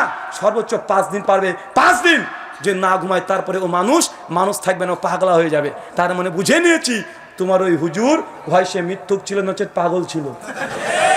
আল্লাহর ওলি না, ও পাগল টাল। বুঝেন নাই? 12 দিন না ঘুমিয়ে থাকবে। তো তোমার বুজুর্গর নামটা গিনেস বুকে লিখে দিয়ে আসো না যে আমার হুজুর ফাজাইলে আমল এত নম্বর পৃষ্ঠা 364 নম্বর পৃষ্ঠা 12 দিন না ঘুমিয়ে থেকেছে। নামটা তার থাকার দরকার, কিন্তু কোথায় ইংল্যান্ডে লোকটার নাম আছে? একটু আন্দোলন করো না। কথা বুঝলেন না মনে হয়? মানে এমন এমন ঘটনা, মানে মাঝে মধ্যেই দেখি এই ফাজাইলে হজ একজন বুজুর্গ ছিলেন। উনি পাকিস্তানের আফগানিস্তানের কোন করাচি, মানে পাকিস্তানের করাচির ওই সাইডে আশেপাশে বাড়ি। হঠাৎ নাকি হজ করবেন, টাকা পয়সা নাই, পায়ে হেঁটে যেতেও পারে না। উনি নাকি কি করলেন, উনি একটু চিন্তা করলেন নবীর প্রতি একটু সালাম পেশ করবেন। অনেক শখ, কিচ্ছু পারলেন না। চোখটাকে বন্ধ করতে করতে করতে করতে বেচারা ঘুমিয়ে গেলেন। বেটার ধর্মটাই স্বপ্ন। ঘুমিয়ে গেছেন। একটুবার দেখছেন যে উনি উড়তে উড়তে চলে গেছেন, গিয়ে একদম কাবা শরীফ, চোখ ঘুম ভেঙেছে আর সামনে দেখছে কাবা শরীফ। কথা বুঝলেন না? বলছে তারপরে আমার ওই হুজুর, আমার বুজুর্গ কাবাকে তাওয়াফ করলেন, মদিনায় চলে গেলেন, তারপরে নবীকে সালাম দিলেন, তারপরে আবারও ঘুম ভেঙেছে। আর একবার দেখছে ওর বাড়িতে আছে, মানে ওর হজ কবুল হয়ে গেছে।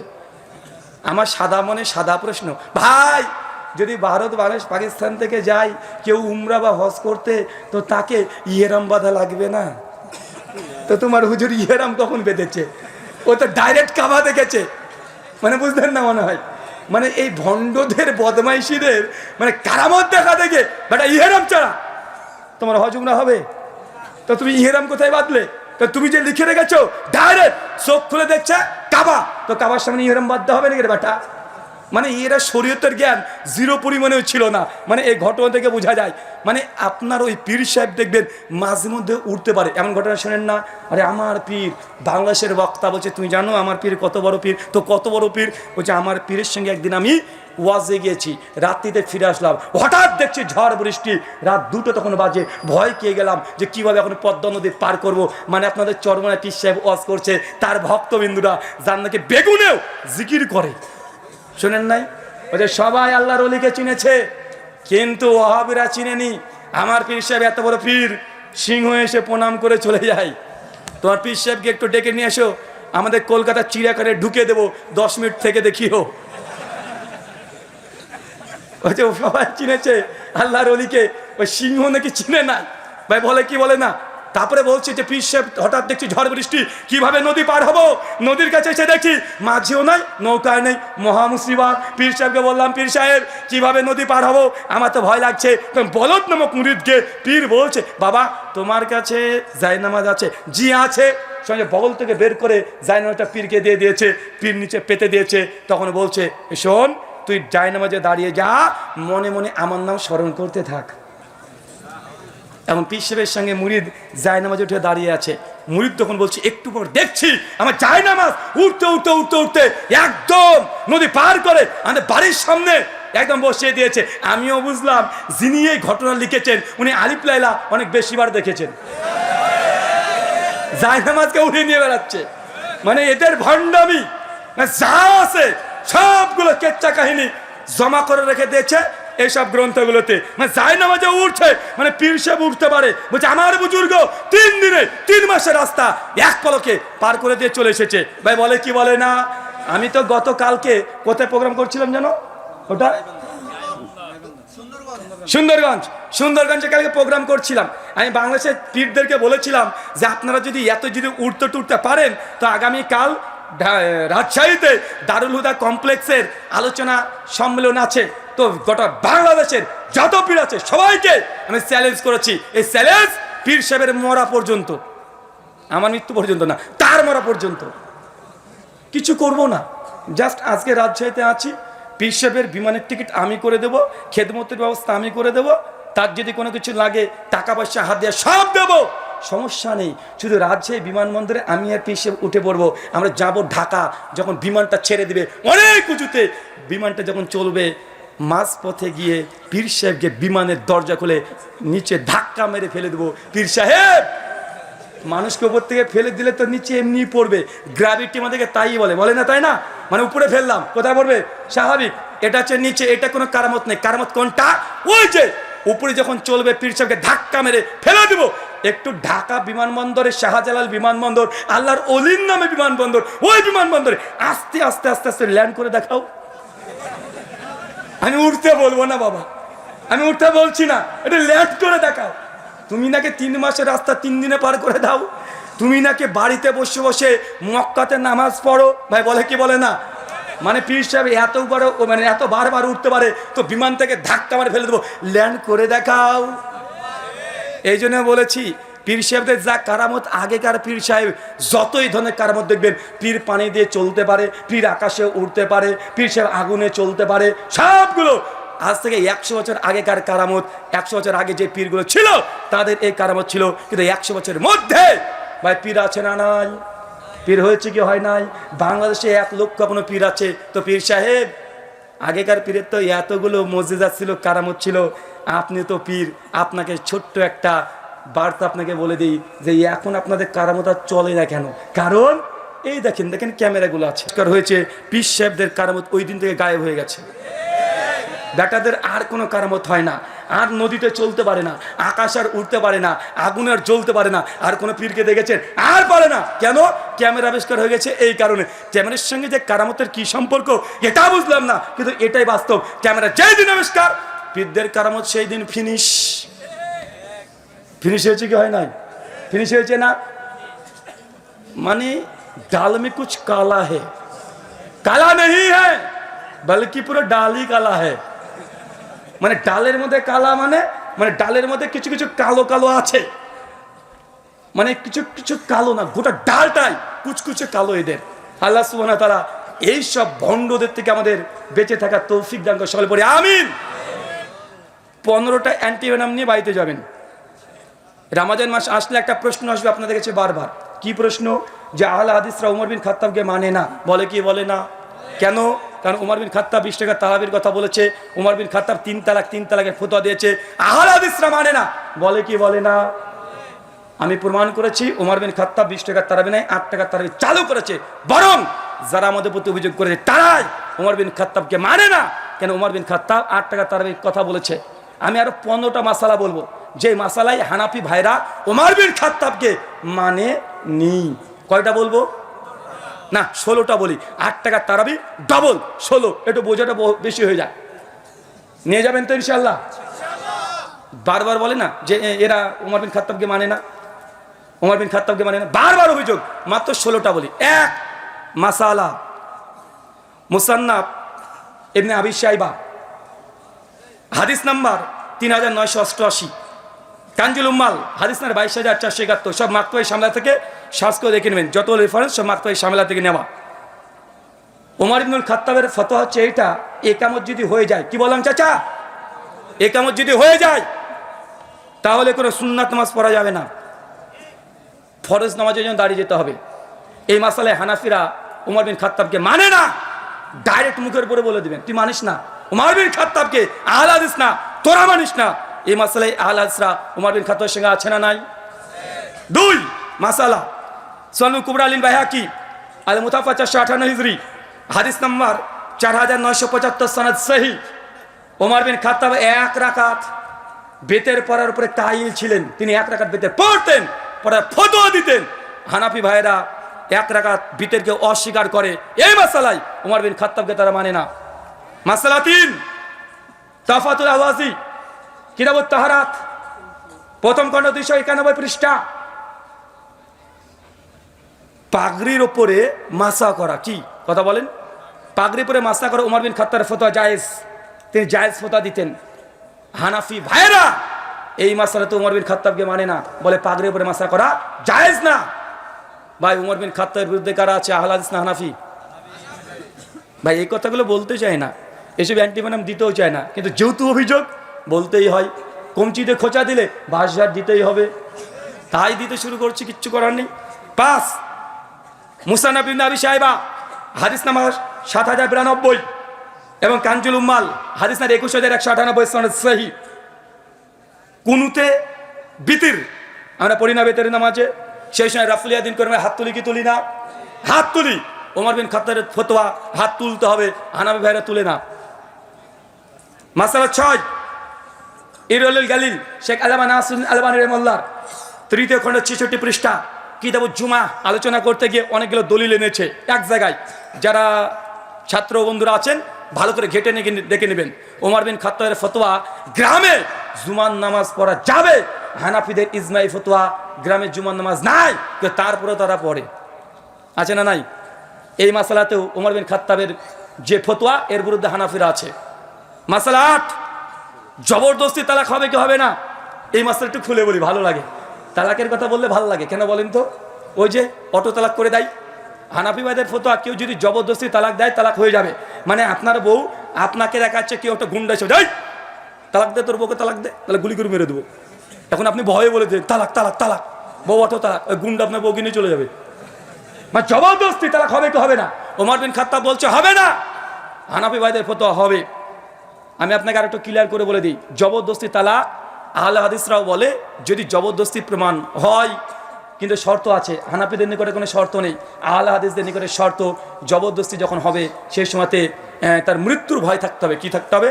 মৃত্যুর ভয় থাকতে হবে। 2, যাকে জবরদস্তি করা হচ্ছে সে ব্যক্তি ক্ষমতা থাকতে হবে, ডিফেন্স যদি করার ক্ষমতা না থাকে। প্রায় 6খানা শর্ত আছে, ওটা নিয়ে আলোচনা করছি না। কিন্তু এই মাসালায় ওমর বিন খাত্তাব বলে জোর করে যে তালাক যদি দিয়ে দেয় ওই তালাক ধার্তব্যের মধ্যে গণ্য হবে না। কিন্তু হানাফি ভাইরা বলে ঘুমের ঝুঁকে যদি বউকে তালাক দিয়ে দাও, অথবা ঘুমের ঝুঁকে স্বপ্ন দেখেছো যে হাতের আঙুল চলছে বউর দিকে, দিয়ে বলছে তালাক তালাক তালাক, বউ শেষ। কথা বুঝলেন না? মানে ফতোয়া স্বামীকে দাও তালাকে, পরিষ্কার ফতোয়া দেওয়া আছে। চলেন মাসালা 9 কাঞ্জুল উম্মাল 23,538 নম্বর হাদিস।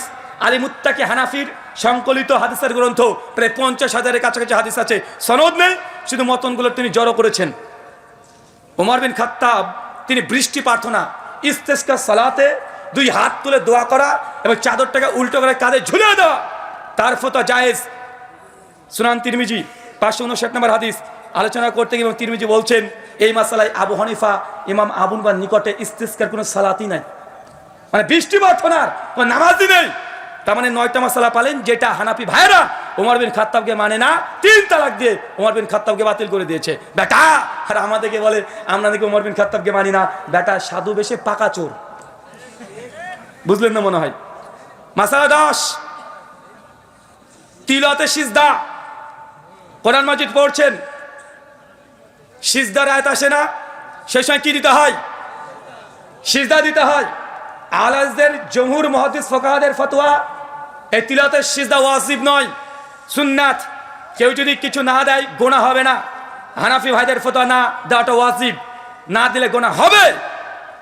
কিন্তু ওমর বিন খাত্তাব সহিহ বুখারীর 1027 নম্বর হাদিস, তিনি মনে করেছেন তার ফতোয়া মজুদ আছে সহিহ বুখারীর মধ্যে, তিলাওয়াতের সিজদা ওয়াজিব নাই, কেউ যদি দেয় ভালো, না দিলে কোনো গুনাহ হবে না। কিন্তু হানাফি ভাইদের উল্টো ফতোয়া আছে। মাসালা 11 ইমামের পেছনে ফাতিহা পড়া। ইমাম বুখারী জুজুল কিরাত ফিস সালাহ হাদিস নাম্বার 165, ইমাম দারাকুতনির সুনান দারাকুতনি বাবুল কিরাতের 2 নম্বর হাদিস, সুনান কুবরা আলিল বাইহাকি হাদিস নাম্বার 1665। ওমর বিন খাত্তাবের স্পষ্ট ফতোয়া মজুদ আছে এবং তার আমলও প্রমাণিত আছে, ইমামের পেছনে মুক্তাদি ফাতিহা পড়বে। কিন্তু হানাফি ভাইরা বললে পড়লে মুখে নাকি আগুন ঢুকিয়ে দিতে হবে।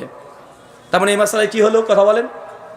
রামাজান মাস শুধু বলে ওমর বিন খাত্তাবকে মানে না, বেটা এই 15 করে মাসালা মেনে দেখাও। মাসালা নাম্বার 12 সূরা হাজ। সূরা হাজে কয়টা সিজদার আয়াত আছে? কয়টা? 2টা। হানাফি ভাইদের নুসখাগুলো দেখবেন একটা। কয়টা আছে? একটা। মুসনাদ ইবনে আবি শাইবা হাদিস না 4318 সহিহ সনদে প্রমাণিত আছে, ওমর বিন খাত্তাব বলেছেন সূরা হাজের মধ্যে 2খানা সিজদার আয়াত আছে, এটা ওমর বিন খাত্তাবের ফতোয়া। হানাফি ভাইরা একে ওমর বিন খাত্তাবকে মানে না। মাসলা নাম্বার 13 লাস্টে একটা সুন্দর ঘটনা আছে, 18 বয়স প্লাস তাদের, যারা বয়স্ক আছেন তারা থেকে যান, বাচ্চা যারা আছেন চলে যান, লাস্টের দিকে 18 প্লাস। ইমাম কুদামা রাহিমাহুল্লাহ মুগনির মধ্যে 9ম খণ্ড পৃষ্ঠা 131-এ আলোচনা করছেন 14 নম্বর মাসালা। তিনি বলছেন কোন স্বামী যদি হারিয়ে যায়, কি হারিয়ে যায় বলেন তো? এই যে আয়না ঘর করেছিল না, আয়না ঘর, এই আয়না ঘরে স্বামী কি এখন মারা গেছে, না স্বামী হারিয়ে গেছে, না স্বামী কোথায় আছে, যেসব স্ত্রীরা জানে না, বা স্বামী বিদেশে চলে গেছে, বা যুদ্ধে চলে গেছে, মারা গেছে, না হারিয়ে গেছে, কোনো যোগাযোগ নেই, এখন এই স্ত্রী কতদিন অপেক্ষা করবে? কতদিন অপেক্ষা করবে? কতদিন? ওমর বিন খাত্তাবের ফতোয়া নকল করেছে ইমাম কুদামাল মুগনিতে 4 বছর। কয় বছর? 4 বছর। তারপরে মেয়েটা 4 মাস 10 দিন ইদ্যত পালন করে অন্য জায়গাতে বিয়ে করতে পারবে। আশরাফ আলী থানভী বেহেশতির জোয়ার তালাক অধ্যায়ের আলোচনা করতে গিয়ে বলছেন কোন স্বামী যদি হারিয়ে যায় বা খুঁজে পাওয়া না যায়, তাহলে ওই মেয়েটি 120 বছর অপেক্ষা করবে। কত বছর? 120 বছর। এখন বলেন তো 120 বছর অপেক্ষা করবে মেয়েটা, তারপরে বিয়ে করবে কার সঙ্গে? কবরে। মেয়েটাকে এখন কবরে গিয়ে বিয়ে করবে? আর তারপরে ফতোয়া স্বামীতে বলছে 120 বছর পরে বিয়ে করবে, তবে কোনো হানাফি আলেমকে দিয়ে নয়, কোনো মালিকি বা শাফিদের আলেমকে দিয়ে। কথা মনে বুঝতে পারলেন না কেন? বলছেন হানাফি মাযহাবে কতদিন থাকতে হবে কোনো স্পষ্ট দলিল নাই, এটা আমরা অন্য মাযহাব থেকে ধার করে নিয়ে এসেছি। তাই যে মাযহাবের ফতোয়া নিয়েছে সেই মাযহাবের ইমাম দিয়ে তাদের বিয়ে পড়িয়ে দিতে হবে। তার মানে আয়না ঘরে যারা ছিল নতুন করে এসে আবার মানে সংসার করছে, হানাফিদের ফতোয়া অনুযায়ী জায়েজ না, ও বউটাকে 120 বছর অপেক্ষা করতে হবে। কত বছর? কিন্তু ওমর বিন খাত্তাব 4 বছর পরে মেয়েটা সিদ্ধান্ত নিতে পারবে সে স্বামীর সংসার রাখবে না সে বিচ্ছিন্ন হয়ে যাবে। চাইলে সারা জীবন না বিয়ে করে থাকতে পারে, কিন্তু মেয়ে যদি চায় দ্বিতীয় কোনো বিয়ে করবো, 4 বছর অপেক্ষা। কত বছর? 4 বছর। মাসআলা নাম্বার 14, মুসান্নাফ ইবনে আবি শাইবা 37,344 নম্বর হাদিস। ওমর বিন খাত্তাব বলেছেন হিল্লা বিয়ে। কি বিয়ে? হিল্লা বুঝেন? বুঝেন না? ওই যে কয়দিন আগে মসজিদে কি একটা যেন কে করেছিল না, বাচ্চা ছেলে, বুঝবে না। হিল্লা বিয়ে মানে আপনি কাউকে ঘুমের যুগে বলে দিয়েছেন তালাক তালাক তালাক, এখন বউ এখন হয়ে গেছে অটো তালাক। এখন হুজুর বলেছে কি যে না, আর তো নতুন করে তো ওই স্বামীর সঙ্গে সংসার করা যাবে না, তবে একটা রাস্তা আছে যে তুমি আমার সঙ্গে 2 রাত থেকে যাও, 2 দিন করে বিয়ে, 2 দিন রাত্রে রাতে বিয়ে করবে, বিয়ে করে ওই মেয়েটার সঙ্গে শারীরিক সম্পর্ক করবে। শারীরিক সম্পর্ক কিভাবে করবে পিছনে দেখি হবে না, বলা যাবে না। বাহারুর রাইক ফতোয়া স্বামীতে আছে শুধু বিয়ে করলেই হিল্লা হবে না, বরং হিল্লা হওয়ার জন্য শর্ত আছে। কি শর্ত আছে এটার বলা যাবে না, মানে ভয়ঙ্কর শর্ত। মাদানী সাহেব যান,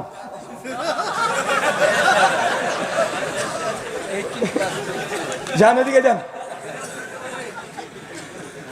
মানে শর্ত যা দিয়েছে পরিষ্কার শর্ত। ওই যে দুজনের ভদ্র ভাষায় বলি, জননেন্দ্রিয় টাচ হতে হবে। সে টাচ হলে হবে না, গরমের অনুভূতি পেতে হবে। যদি গরমের অনুভূতি না হয় তাহলে হিল্লা হয়নি, আবার যেতে হবে। আর বলছেন আরো ভয়ঙ্কর আছে, আর বলা দরকার নেই, আপনার যাদের দরকার তারা পড়ে নেবেন। এটা হচ্ছে হিল্লার মাসালা। ওমর বিন খাত্তাব রাদিয়াল্লাহু তাআলা আনহু, ফারুক আজম, তার ফতোয়া কেউ যদি হিল্লা করে তাকে রজম করতে হবে। কি করতে হবে? রজম করতে হবে। হানাফি ভাইরা ওমর ইবনে খাত্তাবের এই ফতোয়া মানে না, তারা অস্বীকার করে দেয় হিল্লা করাকে তার নেকির কাজ মনে করে। কিসের কাজ? নেকির কাজ, সবের কাজ। ফতোয়ার সঙ্গে ডাইরেক্ট লিখেছে কেউ যদি মানে এই হালালা করে তার 2 পরিবারের আবার বিবাহটাকে বৈধ করে দিচ্ছে, তার জন্য যে হালালা করেছে এ পাবে নেকি। নবী বলেছে ভাড়াটা সার, আর এ বানাচ্ছে নেকি পাবে। মাসালা নাম্বার 15, ওমর বিন খাত্তাব, সুনান তিরমিজি কিতাবুল হাজ, হাদিস নাম্বার 806, পরিষ্কার ওমর বিন খাত্তাব হজে তামাত্তুকে নাজায়েজ মনে করতেন। সহিহ বুখারী 563 কিতাবুল হাজ, ওমর বিন খাত্তাব হজে তামাত্তুকে নাজায়েজ মনে করতেন, হানাফিরা জায়েজ বলে। মানে এই মাসালায় ওমর বিন খাত্তাবকে তারা মানছে না। 16 নম্বর মাসালা, তারাবি ওমর বিন খাত্তাব 8 টাকাতে কথা বলেছে, হানাফিরা মানে না। টোটাল কয়টা দিয়েছি? কয়টা? টোটাল 16টা মাসালা। এই আলোচনাটা আবার শুনবেন, নোট করবেন। যখনই বলবে আহলে হাদিসরা উমরকে মানে না, একদম এই দলিল দিয়ে জুতা পিটা করে ছেড়ে দিবেন। কথা বুঝলেন? আমরা ভাই মারামারি করি না, আমরা ইলমি ইখতিলাফ করি। যা অভিযোগ তার ডাইরেক্ট জবাব। গত 2 বছর আগে বলেছিলাম না, ওরা বলে ইবনে মাসউদের ফতোয়া নাকি হানাফি মাযহাব। আমি 15খানা মাসালা দিয়ে গেছি যে 15টা মাসালাই ইবনে মাসউদকে হানাফি ভাইরা মানে না। এই 16খানা মাসালা মানিয়ে দেখাও, তারপরে মুখটাকে খুলে বলবে যে আহলে হাদিসরা উমরকে মানে না। বেটা তুমি ওমর বিন খাত্তাবকে মানো না, জ্বলন্ত প্রমাণ এই 16টা। আমার অচিরেই তাকলিদ ভ্রান্তি নিরসনের 2য় খণ্ড আসছে, ওইখানে 250খানা এমন মাসালা আলোচনা করেছি যেখানে দেখিয়েছি আল্লাহ নবীর হাদিস একদিকে, হানাফি মাযহাবের ফতোয়া আর একদিকে। প্রায় 70খানা মাসালা এমন আছে। ওমর বিন খাত্তাব হানাফি মাযহাব, আবু বকর হানাফি মাযহাব, ওসমান হানাফি মাযহাব, এইভাবে 4 খলিফা সহ আবু হুরায়রা, ইবনু ওমর, কমপক্ষে আমি 350 ফতোয়া শুধু দেখিয়েছি। সাহাবীরা বলছে জায়েজ, এরা বলছে না জায়েজ, ডাইরেক্ট, কোনো তাবিল করার দরকার নেই। সহিহ বুখারী 5520 নম্বর হাদিস দেখবেন, নবী বলছেন যে ঘোড়ার গোশত জায়েজ, হানাফি ভাইরা বলে মাকরু। বলে কি বলে না? সুনান আবু দাউদ 2828 নম্বর হাদিস, আল্লাহ নবী বলছেন কোন কুরবানি জবাই করেছেন, পেটে যদি বাচ্চা পাওয়া যায় তাহলে সেই বাচ্চাটাকে নতুন করে জবাই করার দরকার নেই। মায়ের মানে জবাই, বাচ্চা জবাই হয়ে যায়। হানাফি ভাইরা বলছে না, আবার জবাই করতে হবে। মানে ডাইরেক্ট নবী বলছে জায়েজ, এরা বলছে না জায়েজ, মানে তাবিল ছাড়াই। আর যদি তাবিল করে দেখানোর চেষ্টা করে অনেকগুলো হবে। যারা মাকতাবায় চলে যাবে, মুসান্নাফ ইবনে আবি শাইবা খুলবে, রাদ্দে আলা আবি হানিফা 125খানা মাসালা, প্রায় 350খানা হাদিস। সেই সময় মুসান্নাফ ইবনে আবি শাইবাতে 235 হিজরিতে মৃত্যুবরণ করেন লেখক। তিনি মানে ডাইরেক্ট রাদ্দে আলা আবি হানিফা এই শিরোনামে ইমাম আবু দাউদ রদ করে অধ্যায় রচনা করেছে। আমরা প্রথম না। আর অচিরেই সুসংবাদ দিয়ে যাই, রাদ্দে আলা আবি হানিফা মুসান্নাফ ইবনে আবি শাইবার এই অধ্যায়টা আমরা অনুবাদ করে ব্যাখ্যা বিশ্লেষণ সহ জাহিদ কাউসারি অভিযোগের জবাব সহ আল্লামা আউয়ামার জবাব সহ অচিরেই প্রায় 1200 পৃষ্ঠা আমরা প্রকাশ করতে চলেছি। অচিরে আপনারা বইটা পেয়ে যাবেন। আল্লাহ সুবহানাহু ওয়া তাআলা আমাদের বোঝার তৌফিক দান করো, সকলে পড়ে আমিন। এই বলে আজকের মতো আলোচনা শুরু করলাম না শেষ করলাম। ওমা আলাইনা ইল্লাল বালাগ। আসসালামু আলাইকুম ওয়া রাহমাতুল্লাহি ওয়া বারাকাতুহু।